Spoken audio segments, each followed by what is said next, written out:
Well, Mitt Romney left Tampa, left the state of Florida this morning after leaving Newt Gingrich in the dust. Romney beat Gingrich by 14.5 points in yesterday's Republican primary and secured Florida's 50 delegates, all of them.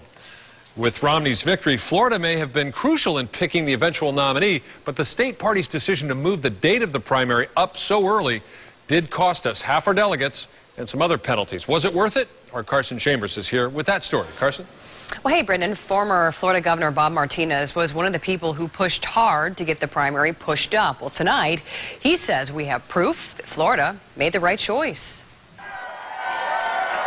When Florida moved up its primary, it took a chance. But tonight, many agree the early primary is paying off, not only for our state, but for Tampa Bay. Clearly, Florida is in the limelight. Not only did we set the standard, I think, for the primaries this year, but they're coming back here for the formal nomination. So what more can you ask for? Former Republican Governor Bob Martinez spearheaded the special committee vote to move Florida's primary up to January 31st, breaking party rules. Florida was stripped of half its delegates, and there may be more penalties come August.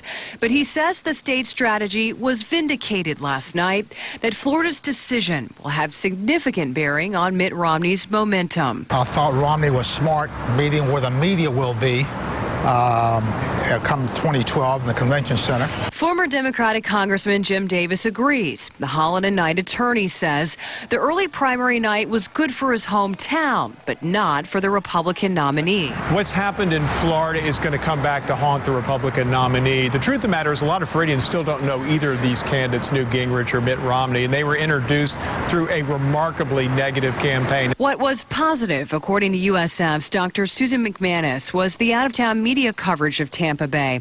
She's done a dozen TV, radio, and newspaper interviews every day since South Carolina, and says the journalists she met seemed upbeat and look forward to coming back. Most of them that I spoke with spoke very highly of Tampa and have a different image leaving here, and that will make for better coverage.